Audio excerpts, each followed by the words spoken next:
لاہور میں ترقیاتی کام کی رفتار تیز ہے, باقی اضلاع میں جو ہے ترقیاتی کام کی رفتار بھی سست ہے. اسی وجہ سے یہی وجہ ہے کہ جو باقی جو جنوبی پنجاب سے تعلق رکھتے ہیں, جو دیگر 35 اضلاع سے جو تعلق رکھتے ہیں, ان میں احساس محرومی بڑھ رہی ہے اور ان کا یہ گلہ ہے کہ ہمیں جو ہے یک طرفہ پالیسی کے تحت ہمیں نظر انداز کیوں کیا جا رہا ہے. بہت بہت شکریہ حسن رضا. آپ کے دستاویزات تمام چیزیں آفیشیل ریکارڈ کا حصہ ہیں اور جب چاہیں جناب رانا ثناء اللہ بھی ان کو دیکھ سکتے ہیں.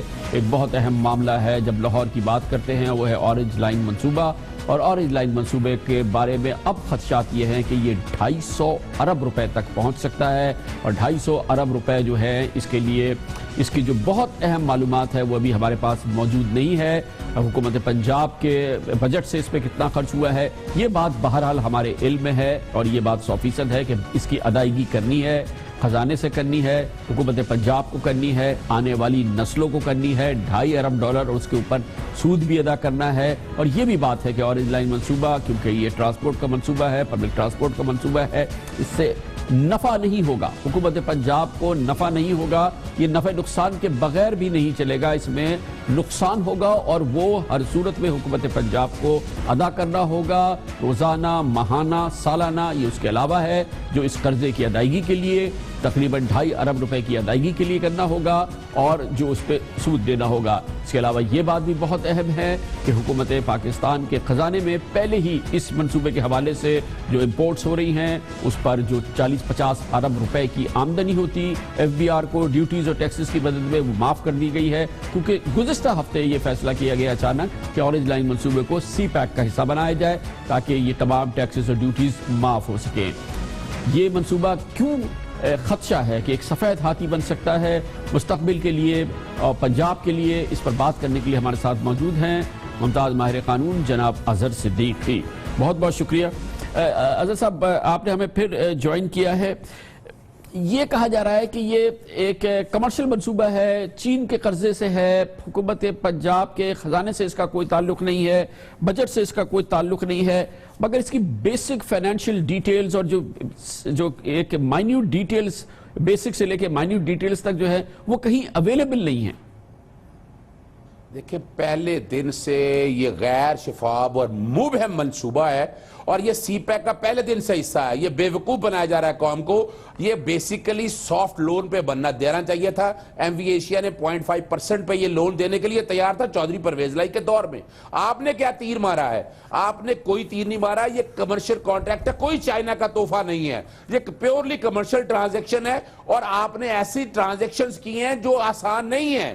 یعنی آپ اگر دیکھا جائے سافٹ لون لینا ہے آپ نے 0.5% یا 1% پہ, یہ آپ کو 4.5% سے 6% تک سنا جا رہا ہے. اور یہ جو ٹرمز اینڈ کنڈیشن ہے جو مارک اپ دینا ہے وہ ابھی تک مجھے انفارمیشن نہیں دی. میں تقریباً 1.5 سال سے کوشش کر رہا ہوں, 6 مہینے میں پنجاب انفارمیشن کمیشن کے سامنے رہا ہوں, مجھے ابھی تک کوئی انفارمیشن یا قوم کے ساتھ یہ انفارمیشن شیئر کی ہے. میں چیلنج کر رہا ہوں کہ آئیں اسمبلی کے فلور پہ آئیں اور قوم کو بتائیں حقائق. یہ آپ جو دینا ہے آپ نے لون 162 ارب روپیہ, اس سے پہلے آپ نے برج فائنانسنگ کی پنجاب بینک سے, وہ بھی جو آپ نے لینا ہے وہ قوم کے سامنے نہیں بتایا آپ نے. اور اسی طرح یہ جو آپ پیمنٹ آپ واپس کریں گے اس کا اگر ہم نے حساب لگایا ہے تو 12 ارب روپیہ سال کی آپ کی یہ بنی ہے جو پیمنٹس آپ نے یہ دینی ہے. اور یہ آپ سبسڈی یا کراس سبسڈی کریں گے تو تقریباً 350 روپیہ ٹکٹ بنے گی اور 40 روپیہ جب آپ ٹکٹ دیں گے تو تقریباً 300 یا 350 روپیہ ایک مسافر کا. یہ پوری قوم پنجاب کے اوپر بوجھ پڑے گا. کس نے کہا یہ لاہور کے اوپر پڑے گا؟ یہ پورے پنجاب کے اوپر بوجھ پڑے گا اور صرف ٹرانسپورٹ سیکٹر کے اندر. لیکن اظہر صاحب یہ بات بھی ہے کہ کل رانا ثناء اللہ صاحب کا کہنا تھا کہ یہ سارا پیسہ چین سے آ رہا ہے, نہ ہمارے بجٹ سے اس کا کوئی تعلق ہے, نہ ہمارے خزانے سے اس کا کوئی تعلق ہے. جیسے کہ آپ نے کہا یہ تو ایک کامن سینس ہے کہ جتنا پیسہ آئے گا یہ واپس دینا ہے, اس پہ انٹرسٹ بھی دینا ہے اور پھر جب یہ پروجیکٹ چلے گا اس پہ جو سبسڈی ہوگی پر پیسنجر وہ بھی حکومت پنجاب کو دینا ہے. یہ نسلوں کا کام ہے جو کہ اس منصوبے کے حوالے سے آگے ادائیگی ہونی ہے. یہ کیا یہ کہنا مناسب ہوگا کہ یہ صرف چین کا پیسہ ہے, چین دے رہا ہے اور اس کا اور کوئی اس کا کوئی بوجھ نہیں ہے؟ یہ میں چیلنج کر رہا ہوں آپ کے سامنے. 1.62 بلین ڈالر کا اگر پروجیکٹ ہے, ابھی تک لون کتنا ملا ان کو؟ پنجاب بینک سے انہوں نے برج فائنانسنگ کی, وہ آپ کے سامنے ہے. تقریباً 29 ارب روپے کی انہوں نے ایکوزیشن کی ہے, وہ لون لے کے تو نہیں کیا. اور لینڈ ڈسپلیسمنٹ کے حوالے سے دیرا سرٹن تقریباً ایک PC1 نہیں ہے اس کا. قوم کے سامنے ایک رانا ثناءاللہ صاحب کو چیلنج کر رہا ہوں, قوم کے سامنے لے کے آئے PC1 کتنے ہیں؟ ایک PC1 ہے نہیں ابھی تک. تقریباً 9 PC1 تو میں ایکسپلور کر چکا ہوں. اب یہ اگلا PC1 جو ایگزمپشن کا ہے تقریباً 12-13 PC1 ہے. آپ نے ایگزیکٹ کاسٹ تو قوم کے سامنے بتائی نہیں ہے. قرضہ اگر مان بھی لیجیے for the sake of arguments تو 162 ارب روپے ہے. یہ تو 250 ارب سے اوپر کا پروجیکٹ ہے. باقی پیسے تو آپ نے خزانے سے دینے ہیں, اور جو ایگزمپشنز دے رہے ہیں یہ بھی تو خزانے کے اوپر بوجھ ہے, چاہے وفاقی حکومت دے رہی ہے. لیکن آپ کے ریفرنس سے یہ پیسے جو ٹیکسز کا ریونیو آپ کو ملنا ہوتا ہے نا, تو کل at the end of the day یہ اس میں سے ڈیڈکٹ ہونا ہے. یہ کس نے کہہ دیا ہے کہ 1 روپیہ نہیں؟ میں چیلنج کر رہا ہوں بھائی, آ جائیں. کہاں بیٹھنا چاہتے ہیں رانا ثناءاللہ صاحب؟ کہاں فائنانس منسٹر بیٹھنا چاہتے ہیں؟ کہاں وزیر اعلیٰ صاحب بیٹھنا چاہتے ہیں؟ آئے پنجاب اسمبلی کے فلور پہ بیٹھ جاتے ہیں. قوم کے سامنے اصل حقائق رکھے. پہلے تو یہ بتائیں کہ کتنے PC1 ہیں. قوم کے سامنے ابھی تک تو یہ نہیں بتایا انہوں نے کہ اس پروجیکٹ کی ایگزیکٹ کاسٹ کیا ہے. بہت بہت شکریہ جناب اظہر صدیقی ہمارے ساتھ تھے, جو کہ اس اورنج لائن منصوبے کو بہت باریک بینی سے جانچ رہے ہیں, اس کو چیلنج کر رہے ہیں, اس کے بارے میں جو رائٹ ٹو انفارمیشن ہے اس حوالے سے معلومات حاصل کرنے کی کوشش کر رہے ہیں, اور اس میں شدید مشکلات ہیں, پہاڑی مشکلات ہیں جو ان کے سامنے آ رہی ہیں. اس سے پہلے ہم نے بات کی ہے کہ جو لاہور میں ترقیاتی منصوبے ہو رہے ہیں یا جو خرچے ہو رہے ہیں جو کہ سینکڑوں اربوں میں ہیں, اس کی وجہ سے جنوبی پنجاب متاثر ہو رہا ہے. پنجاب کے دوسرے اضلاع بری طرح سے متاثر ہو رہے ہیں.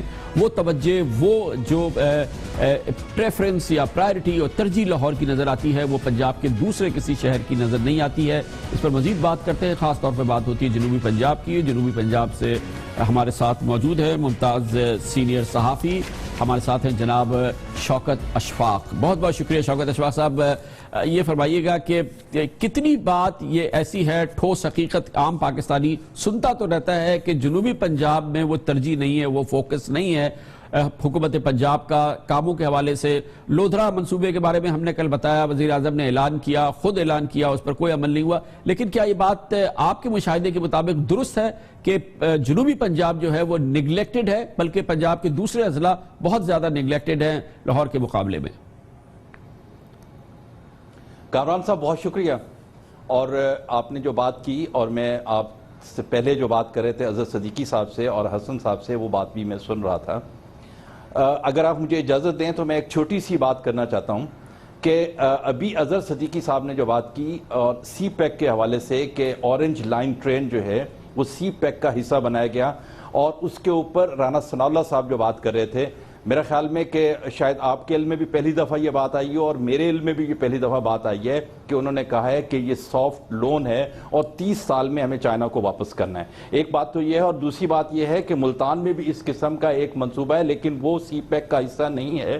میٹرو بس, اس کے اندر جو انہوں نے ٹینڈر کیا ہے, ٹینڈر میں ایک شک دی ہے کہ یہ ٹینڈر کی تفصیلات یا کوئی بھی کاغذ یا اس کے ریلیونٹ جو چیز ہے وہ 10 سال تک پبلک نہیں ہو سکتی. ایک تو رائٹ آف انفارمیشن ایکٹ کے تحت میں آپ کو بتاؤں کہ اظہر صدیقی صاحب وہ اورنج لائن ٹرین کی کوئی چیز حاصل نہیں کر پائیں گے میرے خیال میں, کہ اگر ملتان میں انہوں نے یہ کیا. اچھا, ملتان میں جو میٹرو بس پروجیکٹ بنی کا ہے, اس کے بارے میں بھی کوئی معلومات نہیں حاصل کی جا سکتی, اور آپ کی معلومات کے مطابق اس میں لکھا ہے کہ اس ٹینڈر کی کوئی معلومات 10 سال تک نہیں دی جائے گی.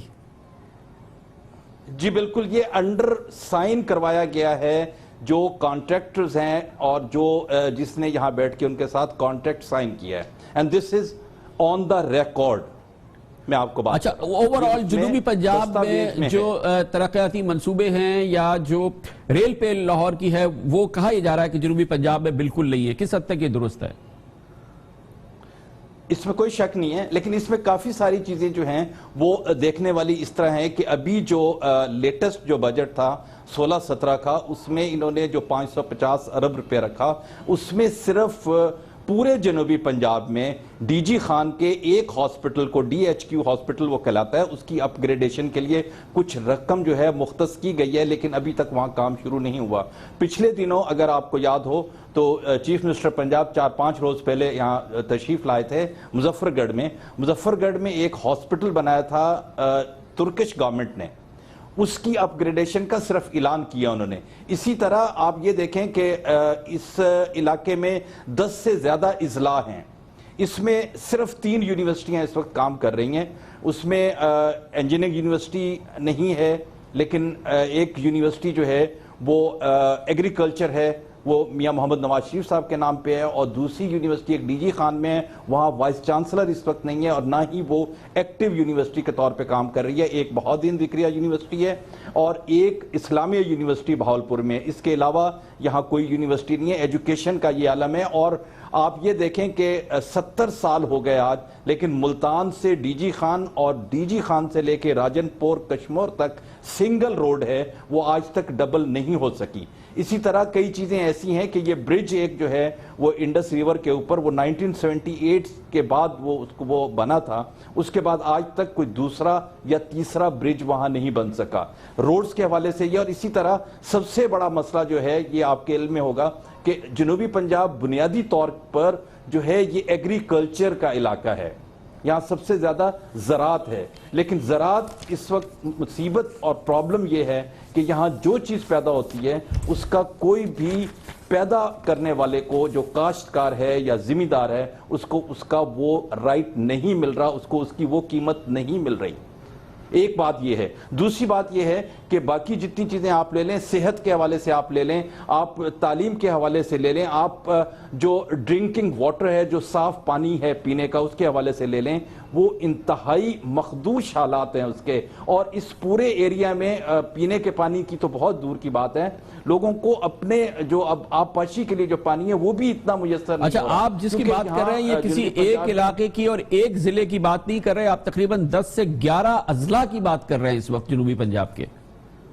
جی اس میں آپ کو میں اگر بتا دوں، اگر ایک لامہ لگے گا، اس میں راجن پور ہے، ڈی جی خان ہے، اس میں میاں والی ہے، اس میں بھکھر آتا ہے، اس میں لیا آتا ہے، اس میں جناب بہاولپور اٹسیلف ہے، رحیم یار خان تھوڑا اس میں کیونکہ لوکل اس میں حوالے سے تھوڑی ڈیولپمنٹ ہے، بہاول نگر اسی میں ہے، پاک پتن آتا ہے، وہاڑی ہے، وہاڑی جو پاکستان کا سب سے بڑا جو ہے رچ ایریا ہے ایگریکلچر کے حوالے سے، اور سب سے بہترین دنیا کی کاٹن بھی وہاں پیدا ہوتی ہے. مظفر گڑھ کے علاقے میں دنیا کی بہت بہترین کاٹن پیدا ہوتی ہے. اور پھر میں آپ کو بتاؤں کہ یہاں پالیسیز چلیں یہ نہیں دیں فنڈ ڈیولپمنٹ کے نہیں دیں، لیکن یہ پالیسی نہیں کریں کہ یہاں کاٹن پروڈکشن ایریاز میں یہ شوگر ملوں کے لائسنس دے کے شوگر ملیں لگا رہے ہیں، جس سے یہاں بہت بڑا ایک گیپ آ رہا ہے جو فصلوں کی اس کا ہے. اور پھر بہت شکریہ جناب، بہت شکریہ. پلاننگ نہیں ہے. جناب اشفاق شوکت ہمارے ساتھ موجود تھے. جنوبی پنجاب کا حال، جنوبی پنجاب کے 11 اضلاع کا حال، ہم یہ کہہ رہے ہیں کہ لاہور کے علاوہ 35 اضلاع کے پنجاب کا یہ حال ہے. تمام فوکس لاہور میں ہے، اور لاہور کے منصوبوں کے حوالے سے بھی اگر آپ معلومات اکٹھا کرنا چاہیں، اورنج لائن جیسا منصوبہ $2.5 ارب کا خدشہ ہے کہ یہ ہو جائے گا، اور یہ نسلیں ادا کریں گی پنجاب کی خزانے سے اس کے جائیں گے معاملات. مگر اس کے بارے میں بھی معلومات نہیں ہے. ابھی آپ نے سنا کہ لاہور میں جو میٹرو بس منصوبہ بنا ہے اس کی ٹینڈرنگ ڈاکیومنٹ پہ لکھا ہے کہ 10 سال تک اس کی کوئی معلومات نہیں دی جا سکتی. خبر سے بریک اور اس کے بعد ذکر کریں گے. لاہور کا ہی ذکر کر لیتے ہیں جہاں پر سارا فوکس ہے. لاہور کے اسپتالوں کا کیا حال ہے؟ سرکاری اسپتالوں کی زبوں حالی کی بدترین تصویر ایک سرکاری رپورٹ پہ سامنے آئی ہے آج ہی، اس کا ذکر کریں گے چھوٹے سے وقفے کے بعد.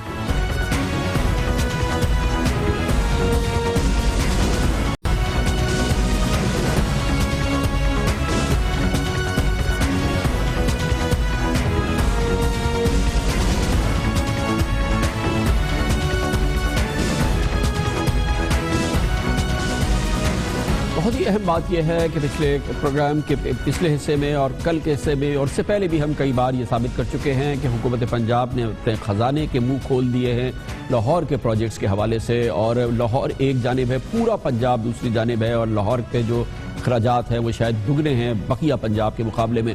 تو کیا اس سے لاہور کے حالات زبردست ہو گئے؟ لاہور میں سرکاری جو سہولیات ہیں وہ زبردست ہو گئی، مثالی ہو گئی؟ کیا وہاں پہ لوگوں کو سکون ہے، لوگوں کو اطمینان ہو چکا ہے؟ کیا لاہور واقعی پیرس، لنڈن یا کوئی اور ترقی یافتہ شہر بن چکا ہے؟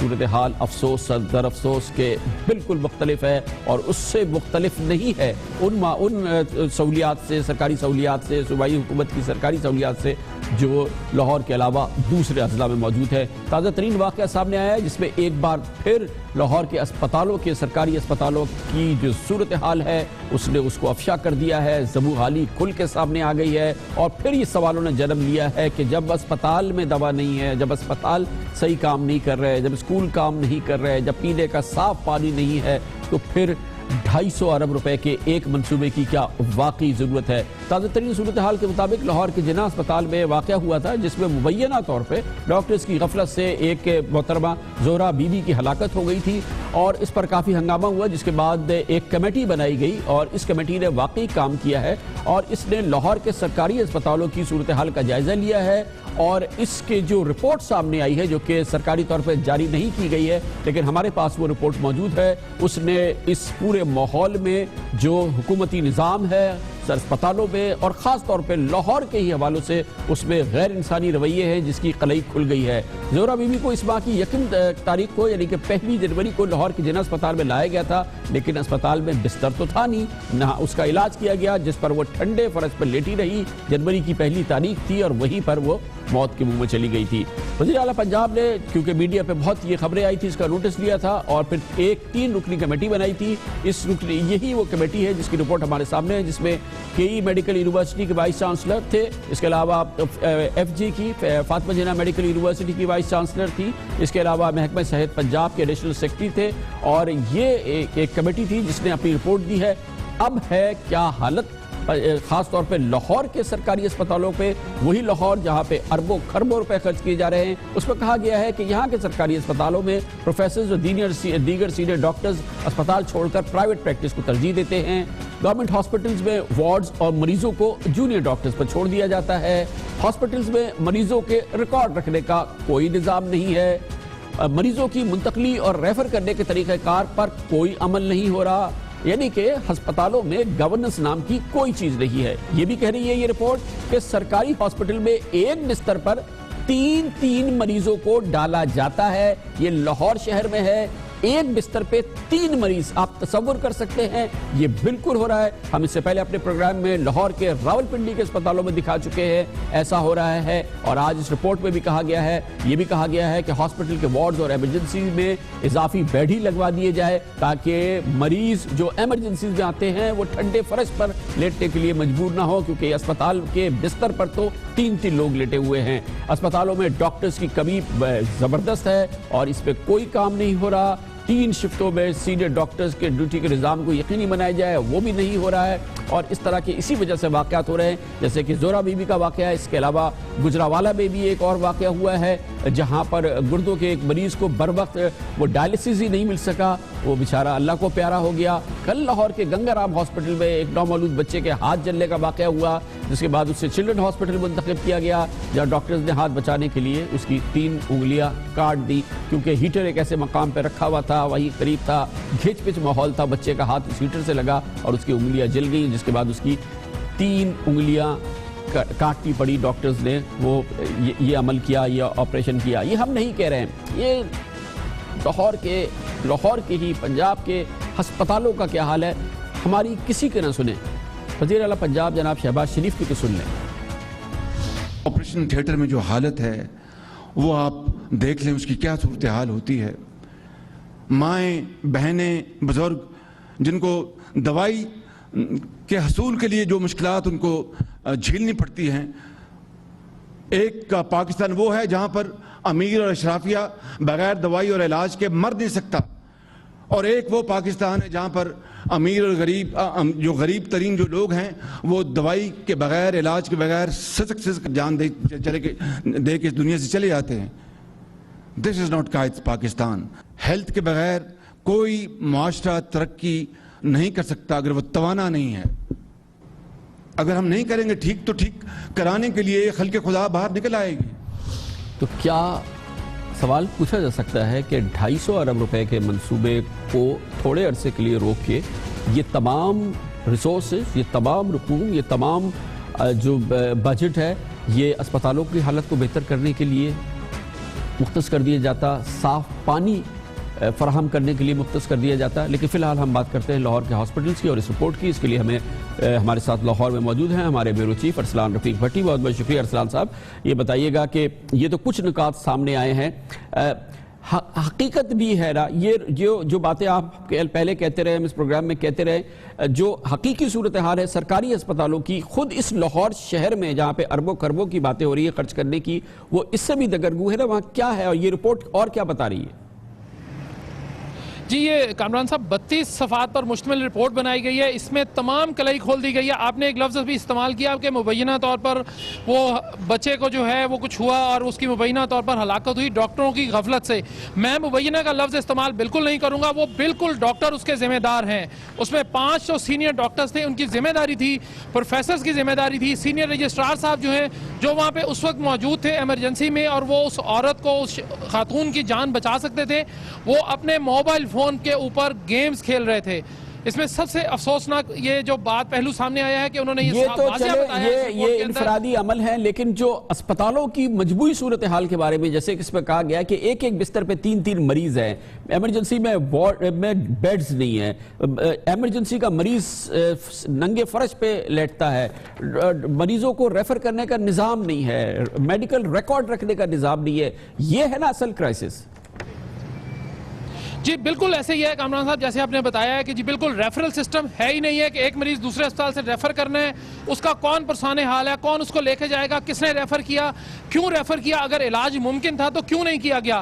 اس کے بعد جب وہ دوسرے اسپتال میں اگر وہ گرتا پڑتا کسی طرح پہنچ جاتا ہے, اس کے ساتھ جو آنے والے رشتہ دار ہیں وہ اس کو لے جاتے ہیں کسی ہسپتال میں سرکاری, تو پہلے تو اس کو لیا ہی نہیں جاتا کہ جی ہمارے پاس جگہ ہی نہیں ہے, چاہے ایمرجنسی ہے یا کچھ بھی ہے, اس کو ہم علاج نہیں کریں گے, آپ کسی اور ہاسپٹل میں لے جائیں. وہ مریض بیچارہ کیا کرے گا, وہ ظاہر ہے زمین پر ہی تڑپ تڑپ پر جان دے گا. اگر جس طرح آپ نے کہا جی کہ بہت اربوں روپیہ لاہور پہ لگ گیا ہے, خربوں روپیہ لگ گیا ہوگا, اس میں سے چند ارب 2 سے 3 ارب لگا دیتے تو شاید یہ 2 وزیر جو وزیر صحت 2 بنائے گئے صحت کے حوالے سے, ان کی ضرورت نہ پڑتی, ایک ہی وزیر صحت کام کر دیتا. لیکن کم از کم کچھ نہ کچھ تو بہتری کرتے, کوئی بیڈز دے دیتے ایمرجنسی میں, کچھ علاج معالجہ بہتر کر دیتے, کچھ ادویات بہتر کر دیتے. میو ہاسپٹل میں جعلی سٹنٹ جو ہے وہ اس کا بالکل ریکٹ ایک پورا سامنے آیا ہے, اس کے اوپر انکوائری ہو رہی ہے, چیف جسٹس آف پاکستان نے اس کے اوپر نوٹس لیا ہوا ہے, وزیر اعظم صاحب نے نوٹس لیا ہے. اس طرح کے واقعات کب رکیں گے؟ میرا صرف سوال یہ ہے کہ ہمارے جو اسپتال ہیں, ہمارے جو ایوان بالا میں بیٹھے ہیں, ایوان زیری میں بیٹھے ہیں, ایوانوں میں بیٹھے لوگ ہیں, وہ اس کے اوپر کب دھیان دیں گے؟ بہت شکریہ ارسلان رفیق بھٹی ہمارے ساتھ موجود تھے. اہم آج کی سیاسی ڈیولپمنٹ یہ ہے کہ حکومت کو ناکامی ہوئی ہے, ایک بار پھر شکست ہوئی ہے سینٹ میں, اور سینٹ میں یہ دوسری بار ہوا ہے پچھلے چند ہفتوں کے دوران. آج بہت اہم معاملہ ہے, آج اس کا تعلق ہے اس آرڈیننس کا جو نیب کے قوانین کے حوالے سے حکومت نے انٹروڈیوس کیا تھا, صدارتی آرڈیننس. آج سینٹ نے اس کو مسترد کر دیا ہے قرارداد کے ذریعے جو کثرت رائے سے منظور کی گئی ہے. 16 دسمبر کو اس سے پہلے کمپلیس آرڈیننس کو بھی نیب نے کالعدم قرار دے دیا تھا. یہ بھی ایک آرڈیننس تھا جو کہ جاری کیا گیا تھا.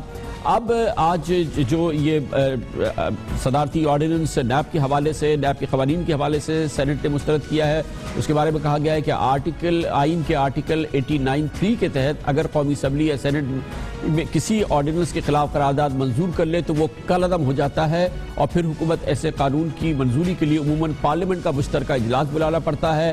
گویا کہ آج حکومت کو ایک بڑی ناکامی ہوئی ہے. نیب آرڈیننس کو مسترد کرنے کی قرارداد پیپلز پارٹی ANP, PTI اور کیو لیگ نے مشترکہ طور پہ پیش کی, اور قرارداد کے حق میں 33 اور مخالفت میں 21 ووٹ آئے. ہر صورت میں یہ حکومت کی ایک بڑی ناکامی ہے. حکومت کی اتحادی جماعت پختونخوا ملی عوامی پارٹی نے قرارداد کی صرف حق میں ووٹ دیا, اور اس قرارداد کی منظوری سے قومی احتسابی ترمیمی آرڈیننس جو چند روز قبل ہی آیا تھا وہ بھی غیر فعال ہو گیا ہے. اس پر مزید بات کرتے ہیں, اور اس کے لیے ہمارے ساتھ موجود ہیں پاکستان تحریک انصاف کے وائس چیئرمین محترم شاہ محمود قریشی صاحب. مخدوم صاحب بہت بہت شکریہ. یہ کیوں پسند نہیں آیا نیب کو؟ آرڈیننس کی میں جو ترمیم آئی تھی وہ پسند نہیں آئی, یا طریقہ کار پسند نہیں آیا جس پہ حزب اختلاف نے یہ غیر معمولی اتحاد کا ثبوت دیا اور حکومت کو اس میں ڈیفیٹ ہوئی بڑی؟ خان صاحب یہ طریقہ کار درست نہیں تھا. آج سے چند روز پہلے ایک کمیٹی ہوئی تھی, اس میٹنگ میں بھی تھا, اور میں نے وزیر قانون سے درخواست کی تھی کہ جب آپ نے نیب کے قانون کو اثر نو دیکھنے کے لیے ایک جوائنٹ کمیٹی تشکیل دے دی ہے 20 رکنی، جس میں ممبران قومی اسمبلی بھی ہیں اور سینٹ بھی ہیں، تو پھر اس آرڈیننس کا جواز نہیں ٹھہرتا. آپ برائے مہربانی اس آرڈیننس کو وڈرا کیجئے اور ہمیں اس قانون کو، نیب کے قانون کو دیکھنے دیجئے، اور اگر اس میں اصلاحات اور امینڈمنٹ کی ضرورت ہے تو ہمیں اپنی تجویز مرتب کر کے آپ کو پیش کرنے دیں، اور اس پہ ایک کنسنسس بن سکتا ہے. میری اس تجویز پر غور نہیں کیا گیا. میری بہت سے اپوزیشن کے ممبرز نے تائید کی تھی، لیکن وزیر قانون اور جو سرکاری ممبران ہیں انہوں نے اس پر توجہ نہیں دی، اور آج حکومت کو شرمندگی ہوئی کہ سینٹ نے اس آرڈیننس کو مسترد کر دیا جس کا میں نے تذکرہ کیا تھا. اچھا، یہ دوسری بار ہوا ہے مخدوم صاحب، اس سے پہلے کمپنیز آرڈیننس بھی سینٹ نے مسترد کیا تھا، وہ بھی غیر فعال ہو گیا ہے. یہ سینٹ میں جو آپ کی اور حزب اختلاف کی جماعتوں میں ایک مشترکہ ذہن نظر آتا ہے، یہ سینٹ کے باہر کیوں نظر نہیں آتا ہے؟ یہ آپ کو قومی اسمبلی میں بھی دکھائی دے گا. اب 26 کو اجلاس ہو رہا ہے، اور 26 کے اجلاس کے لیے پاکستان تحریک انصاف، پاکستان پیپلز پارٹی، پاکستان مسلم لیگ کاف اور جماعت اسلامی نے ایک مشترکہ پریویلیج موشن پیش کرنے کا فیصلہ کیا ہے، اور آج یا کل غالباً ہم اس کو داخل بھی کروا دیں گے. اور وہ بھی ہے جو وزیر اعظم نے اسمبلی میں پیراما کے ایشو پر اپنی صفائی پیش کرتے ہوئے جو انہوں نے تقریر فرمائی، اور اس تقریر میں جو تضادات سامنے آئے، اور سپریم کورٹ میں اب ان کے وکیل استثناء حاصل کر رہے ہیں تاکہ اس تقریر سے پہلو بچایا جا سکے. اچھا مخدوم صاحب، نیب کے حوالے سے آپ سمجھ رہے ہیں، کیونکہ تمام تحفظات ہیں، حزب اختلاف کو بھی ہے، حکومت کو بھی ہے، حتیٰ کہ وزیر اعظم کو بھی ہے، عدالت عالیہ کو بھی ہے، عدالت عظمیٰ کو بھی ہے، کہ اب ایک ایسا قانون بنائیں، ایک ایسا سسٹم بنائیں جس پر کہ یہ پاکستان کی پریمیئر اینٹی کرپشن ایجنسی کام کر سکے، اور پاکستان کو آپ ایک ایسا ادارہ دے سکے جس پر کہ سب کی رائے اکٹھی ہو. آپ نے کہا کہ ایک کمیٹی اس سلسلے میں بن رہی ہے، لگ رہا ہے آپ کو کہ اس پہ کوئی کنسنسس ہو جائے گا اور یہ قومی کام ہے، یہ عمل ہو جائے گا اس پہ؟ خان صاحب، اگر حکومت نے تھوڑی سی سمجھداری سے کام لیا تو کنسنسس ہو سکتا ہے. دیکھیے، ہماری کل میٹنگ ہوئی، اور کل کی میٹنگ میں جو طے ہوا وہ یہ سب میں اتفاق تھا کہ نیب موجودہ شکل میں ناکام ہو چکی ہے. نہ اس کا سٹرکچر ٹھیک ہے، نہ اس کا قانون درست ہے، اور بہت سے قوانین کی والنٹری ریٹرن، پری بارگین پہ بہت سے لوگوں نے نکتہ چینی بھی کی. اب حکومت سے درخواست کی گئی ہے کہ آپ آئیے، ہمارے ساتھ مل بیٹھیے، اور آئیے مل کر ہم جو دنیا کی اچھی پریکٹسز ہیں اس کا انالیسس کریں، اور اس کے مطابق اس قانون کو درست کریں. اور ہم سب کا مقصد ایک ہی ہے کہ کرپشن کا تدارک ہو، اس کے خلاف ہم صف آرا ہوں، اور جو کرپٹ عناصر ہے اس پر ان کو کڑے احتساب کے نیچے لایا جائے. اس پہ پولیٹیکل پوائنٹ سکورنگ ہم نہیں کرنا چاہتے، ہم حکومت کے ساتھ تعاون کرنا چاہتے ہیں. ہم نے یہ آفر کی ہے، کل آفر کی ہے، اب دیکھیے حکومت کا رویہ کیسا ہوتا ہے. بہت مناسب بات ہے. بہت بہت شکریہ جناب مخدوم شاہ محمود قریشی. کہتے ہیں کہ پیشکش کی ہے حکومت کو پی ٹی آئی نے اور دوسری سیاسی جماعتوں نے کہ نیب کے معاملے پہ سر جوڑ کے بیٹھتے ہیں اور ایک مشترکہ قانون ترتیب دیتے ہیں اور وہ عوام کے سامنے رکھتے ہیں، اور پھر قوم کو ایک مستند اینٹی کرپشن ایجنسی دیتے ہیں جس پر سب کو اتفاق ہے. خبر سے بریک، اس کے بعد ذکر کرتے ہیں Pakistan international air lines PIA یہ کہنا کہ اس کی حالت بری ہے یہ ایک معمول کی بات ہوگی، لیکن اب صورتحال یہ ہے کہ تقریباً ICU میں ہے یہ پاکستان کا قومی ادارہ. حکومت اس کو ریوائیو کرنے میں ناکام ہو گئی ہے، اس میں اب کوئی دوسری رائے نہیں ہے. آج مزید 10.5 ارب روپے کی گارنٹی اس کو دی گئی ہے کہ جاؤ 10.5 ارب روپے کا اور قرضہ لے لو. اس کی بات کرتے ہیں چھوٹے سے وقفے کے بعد.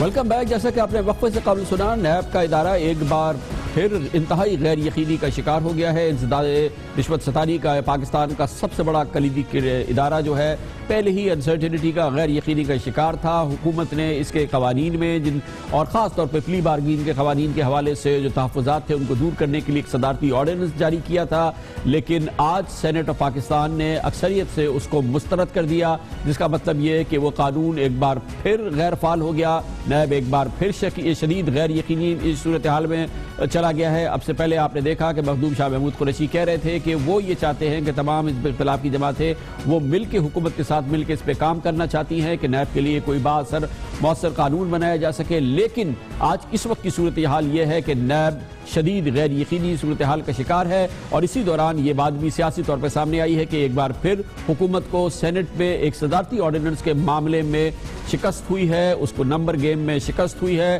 ایسا اب سے تھوڑے دن پہلے بھی ہوا تھا جب کمپنیز آرڈیننس جو حکومت نے جاری کیا تھا اس کو بھی سینٹ نے مسترد کر دیا تھا، جہاں پہ حکومتی جماعت کو اکثریت حاصل نہیں ہے۔ اب اس موضوع پہ ہمیں جوائن کر رہے ہیں وفاقی وزیر خزانہ جناب اسحاق ڈار، جو کہ ان معاملات میں حکومت کی جانب سے لیڈ کرتے ہیں جو جتنا بھی یہ پروسیس ہوتا ہے۔ بہت بہت شکریہ ڈاکٹر صاحب۔ فرمائیے گا، دوسری بار ایسا ہوا ہے کہ سینٹ میں پچھلے چند ہفتوں کے دوران اہم صدارتی آرڈیننس جو آپ نے جاری کیے وہ مسترد کر دیے، اور ظاہر ہے کہ یہ پارلیمانی جمہوریت میں یہ ایک بڑی ناکامی ہے حکومت کی۔ بسم اللہ الرحمن الرحیم۔ خان صاحب بہت شکریہ۔ میں سمجھتا ہوں کہ یہ دونوں اقدامات انتہائی افسوسناک ہیں تو آئینی لیکن ہیں افسوسناک۔ اس کی وجہ یہ ہے کہ ساری دنیا کو پتہ ہے کہ سینٹ میں حکومت کی اکثریت نہیں، اور یہ کئی دفعہ ہوتا ہے کہ آپ کی ایک نیشنل اسمبلی میں جس کی اکثریت ہے حکومت بنتی ہے، لیکن اوپر کے ہاؤس میں آپ میجورٹی میں ہونے کے باوجود اپوزیشن میں ہوتے ہیں، تو یہ میں سمجھتا ہوں کہ اچھی روایت نہیں ہے۔ ہمیں نیشنل ایشوز کے اوپر ایک ہو کے سوچنا چاہیے۔ یہ بھی اس آرڈیننس کو لے لیتے ہیں، یعنی 5 مختلف اوقات پہ سپریم کورٹ نے پوچھا کہ فیڈرل گورنمنٹ بتائے کہ وہ 25 ہے جو والنٹری ریٹرن تھی اور جو پلی بارگین تھا۔ آپ کو پتہ ہے نا، والنٹری ریٹرن پہ تو آپ کو نہ کوئی سزا ہوتی تھی، آپ ادھر سے پیسے آپ کو پتہ چلے کیس شروع ہونے لگے، آپ جا کے پیسے واپس کریں تھوڑے بہت، کہیں جی بس یہ ہے، آپ چیئرمین اس کو اپروو کرتے تھے، اور آپ جا کے واپس اگر پبلک آفس ہولڈر ہے تو پبلک آفس ہولڈر آپ کنٹینیو کریں گے، سول آپ سرونٹ کے طور پہ کنٹینیو کریں گے۔ اب پلی بارگین میں کورٹ کی اپروول بھی ضرورت ہوتی تھی، اور اس کے علاوہ آپ کے اوپر یعنی چند سالوں کا بین بھی ہوتا تھا۔ اب ہم نے اس کو ایک طرف ہم بات کر رہے ہیں کہ ملک میں کرپشن ختم کرنی ہے، ہم نے پوری کوشش کرنی ہے کہ اس کو سخت سے سخت قانون بنایا جائے، تو حکومت نے بڑے کھلے دل کے ساتھ اس کو کہا کہ جی نہ صرف والنٹری ریٹرن کے اوپر بھی پلی بارگین کی طرح کورٹ کا اپروول ہونا چاہیے، اور جو بھی والنٹری ریٹرن کرے یا پلی بارگین کرے، یہ سیکشن 25A تھا، صرف ایک سیکشن کی اس میں امینڈمنٹ تھی، تو اس کے اوپر لائف ٹائم بین ہو، چاہے وہ سول سرونٹ ہو تو کبھی پھر وہ یعنی حکومت کی نوکری نہ کر سکے، اگر وہ آفس بیئرر یعنی پبلک آفس ہولڈر ہے تو کبھی وہ پبلک آفس ہولڈر نہ ہو، اس سے آگے تو کچھ نہیں ہو سکتا۔ میں سمجھتا ہوں یہ اتنی اچھی امینڈمنٹ تھی، اور یہ میڈیا نے، آپ نے، سب نے اس کی تعریف کی۔ اب پروسیس کی بات آ جاتی ہے، اس کے باوجود آبویسلی آرڈیننس جو ہے وہ دونوں ہاؤسز میں لے ہوتا ہے، دونوں ہاؤسز کو اپروو کرتے ہیں، اور حکومت بار بار کہتی ہے کہ جو اس میں آپ امپروومنٹ کرنا چاہیں، کیونکہ آپ کی امینڈمنٹ تو فوری لاگو ہو گئی اس دن سے، اور جو آپ کرنا چاہیں ہم کھلے دل کے ساتھ آپ کے ساتھ ہمیشہ۔ لیکن ڈاکٹر صاحب اس میں ایک چیز جو اہم ہے، جو کہ اصولی بات ہے کہ صدارتی آرڈیننس سے قانون سازی کا عمل شروع کرنا پارلیمنٹ کی موجودگی میں، وہ یہ کہتے ہیں سب سے زیادہ کمپنیز آرڈیننس میں بھی انہوں نے یہ کہا کہ بھائی اگر آپ باقاعدہ قانون میں ترمیم کرنا چاہتے ہیں تو اس کے جو مروجہ طریقہ ہے اس کے ذریعے پارلیمنٹ میں لائیں، صدارتی آرڈیننس کے ذریعے لانے کی جو ہے وہ کہتے ہیں یہ جمہوریت کی نفی ہے، جمہوریت کی روح کے خلاف ہے۔ ہاں صاحب اس طرح نہیں ہے، میں اس کو اس طرح نہیں دیکھتا۔ میں سمجھتا ہوں کہ 2 وجوہات ہیں جس کی وجہ سے آرڈیننس کی ضرورت ہے، اور آئین آرڈیننس کسی بھی حکومت کو آرڈیننس جاری کرنے کی اجازت دیتا ہے۔ جہاں آئین اس چیز کی اجازت دیتا ہے کہ آپ ایک آئین کے تحت ایک ریزولوشن پاس کر کے کسی آرڈیننس کو آپ ختم کر دیں، جو آج انہوں نے ختم کیا جیسے کمپنی آرڈیننس ختم کیا تھا، تو اسی طرح آئین اس کی بھی اجازت دیتا ہے کہ حکومت آرڈیننس جاری کر سکتی ہے۔ نو لیٹس سی کہ آرڈیننس کس چیز کے اوپر، کیا یہ ایک طرف ساری پوری قوم کہہ رہی ہے کہ جی اس سے سخت سزا ہونی چاہیے، اور سپریم کورٹ آپ سے پوچھ رہا ہے، تو کیا آپ سمجھتے ہیں کہ یہ جو امینڈمنٹ ہے اس کو اب کیا کریں گے؟ یعنی انہوں نے تو کچھ لوگوں نے، کچھ ممبر نے ود آل ڈیو ریسپیکٹ وہ تو کہتے ہیں کہ لائف ٹائم بین آپ نے بہت سخت کر دیا ہے، اس کو کم کریں، ابھی دیکھ لیں گے نا۔ اب جب آپ آرڈیننس کرتے ہیں تو مقصد یہ ہے کہ وہ فوری نافذ العمل ہو جائے، اس کے بعد وہ دونوں ہاؤسز میں اسی طرح پیش ہوتا ہے جیسے آپ قانون سازی کرتے ہیں، اور اس کے اوپر جو آپ امینڈمنٹ کرتے ہیں وہ انکارپوریٹ ہو کے تو وہ فائنل قانون بن جاتا ہے۔ مین وائل وہ قانون آپ کے ملک میں جاری رہتا ہے۔ لیکن ڈاکٹر صاحب ایک بات جو ابھی مخدوم صاحب کہہ رہے تھے، مخدوم شاہ محمود قریشی صاحب وہ یہ کہہ رہے تھے کہ تمام حزب اختلاف کی جماعتیں چاہتی ہیں کہ ظاہر ہے کہ اس قانون میں ترمیم کرنے کی ضرورت ہے، اور ایک ایسا قانون جو کہ یہ کال اور سیل میں تھوڑا تضاد ہے۔ یہ جو آرڈیننس تھا صرف ایک سیکشن کے حوالے سے تھا، اور وہ تھا والنٹری ریٹرن کے بعد نہایت آپ اچھے خاصے اسی طرح کلین جا کے دفتر میں بیٹھ جائیں یا اپنے پبلک آفس ہولڈ کر لیں۔ ہم نے اس کو سخت ترین کیا تھا، آپ نے سب نے اس کو پسند کیا۔ اب یہ جس کی کیسا فرما رہے تھے وہ ہے ایک دونوں ہاؤسز کی پارلیمانی کمیٹی بنی ہے نیب قانون کو اوور آل ریویو کرنے کے لیے۔ وہ کمیٹی تو کئی مہینے لے گی، ایک پورے قانون کو جائزہ لے گی، اس میں امینڈمنٹس کرے گی۔ یہ ہم پچھلے 3 سال سے لگے ہوئے ہیں، یہ اب بڑی مشکل سے کمیٹی بنوائی ہے کہ اس کو قانون کو دیکھ لیں۔ ہمارا ایک مسودہ تھا، پیپلز پارٹی کا ایک مسودہ تھا جب ہماری حکومت آئی، نہ 2008-13 میں ہو سکا، نہ 13 سے شروع، ابھی تک کچھ نہیں ہوا۔ اللہ اللہ کر کے اچھا ڈاکٹر صاحب ایک چیز دیکھی ہے کہ یہ جو آج ریزولوشن پاس ہوئی ہے ٹوٹل 57 کا کورم تھا، اور جو آپ کے اراکین تھے یا آپ کے ہمدرد تھے وہ بھی وہاں موجود نہیں تھے، یعنی کہ سیاسی طور پہ آپ کی جو حکمت عملی ہے سینٹ وغیرہ میں ایسے معاملات، جب یہ اتنا نازک معاملہ تھا، آپ کو پتا تھا کہ اس میں ڈیفیٹ ہو سکتی ہے، تو اپنے کوئی ایک لابنگ ہوتی ہے، کوئی کام کرتے ہیں، کوئی اپنے ممبرز کو کہتے ہیں، اپنے ہمدردوں کو کہتے ہیں کہ آپ موجود ہو ہمارے لیے ووٹ کریں، یہ کہیں گیپ نظر آتا ہے؟ نہیں، میں عرض کرتا ہوں نا جی، گورنمنٹ اور الائز ملا کے ہم منورٹی میں ہیں سینٹ میں، ایک چیز کلیئرٹی ہونی چاہیے۔ لیکن میں سمجھتا ہوں کہ جہاں قومی مسئلہ ہے، جہاں نیشنل انٹرسٹ کا مسئلہ ہے، وہاں ہمیں سیاست سے بالاتر ہو کے کام کرنا چاہیے۔ اب کمپنی آرڈیننس میں 7 سال پورے ملک میں کام ہوا، 2 چیزوں نے اس آرڈیننس کو ویسٹڈ انٹرسٹ میں موبلائز کیا پولیٹیکل فورسز کو، اس کو ڈس اپروو کروانے میں، تاکہ کم از کم چند مہینے تو اور لگیں اور ہم انہیں ملیں۔ ایک ہے کہ پاناما کے بعد میں نے اس قانون جو فائنل ہو چکا تھا اس میں مزید امینڈمنٹس کی کہ جی کمپنیز کو اپنا، وہ بہت اچھا قانون تھا ڈاکٹر صاحب، اس میں کوئی شک کی بات نہیں ہے، وہ بہت ہی مؤثر اور بہت ہی کلیدی میجر تھا جو لیا گیا ہے، اور مگر اس طرح سے اگر پارلیمنٹ کے کچھ لوگ بھی کسی طرح سے اگر اس کو ختم کر دیتے، کیونکہ وہ تو واقعی ایک بہت ہی اچھا قانون تھا، اور اب اس کا ختم ہو جانا تو یہ ایک بڑی ناکامی ہے کسی بھی سسٹم کو ٹرانسپیرنٹ بنانے کے لیے۔ آپ گورنمنٹ یا میں اس کو گیو اپ نہیں کرنے والے، فرینکلی اسپیکنگ ہمیں اپنے ملک کو جو مفادات ہے، اور یہ بھی ہماری طرح محب وطن ہے سب، لیکن پتہ نہیں کیوں ایسے موقع آتے ہیں، مجھے بہت تکلیف ہوتی ہے۔ میں بھی اپوزیشن لیڈر بھی رہا ہوں، اپوزیشن میں بھی ہماری جماعت رہی ہے، اپوزیشن ہم نے 2008-13 میں کی ہے، آپ کو کبھی ایسے موقع نہیں ملے ہوں گے اس طرح کی چیزیں نظر آئیں۔ اب اس 25A کو اگر آپ نے امینڈمنٹ کرنی امینڈمنٹ کر دیں۔ اب کیا دکھانا چاہتے ہیں کہ گورنمنٹ کوئی بھی قانون جو ہے وہ سینٹ سے نہیں پاس کروا سکتی یا کبھی آرڈیننس جاری نہیں کر سکتی؟ Is it fair? پھر دوسرا آرڈیننس کا مقصد ہوتا ہے کہ اگر آپ آرڈیننس کر رہے ہیں کو بہت اچھی چیز ہے تو اس کو وقت ضائع کیے بغیر، اور اگر ہاؤسز نہیں ہیں تو اس کو آپ آرڈیننس کے ذریعے سے اور کر دیں، تو اس کے بعد اس سے پاس ہونے اسی طرح جیسے قانون بنتا ہے۔ لیکن اتنا اچھا قانون 32 ایئرز 32 سال کے بعد ہم نے بنایا، 7 سال کام کیا، اور اب کیا ہوگا کہ 4-6 مہینے میں کوئی قانون آئے گا اس ملک پہ انشاءاللہ، کیونکہ یہ یہاں اگر پاس نہیں کریں گے، ان کا اگر جی چاہے تو یہ نہیں کریں گے۔ جیسے PIA پہلے انہوں نے ڈس اپروو کیا، اس کے بعد PIA قانون کو انہوں نے یہاں ریجیکٹ کیا، اور پھر جوائنٹ ہاؤسز میں جوائنٹ سیشن میں جو اگین آئینی ایک پروویژن ہے وہاں جا کے پاس ہوا، اور انہوں نے وہاں زیادہ گیون کیا۔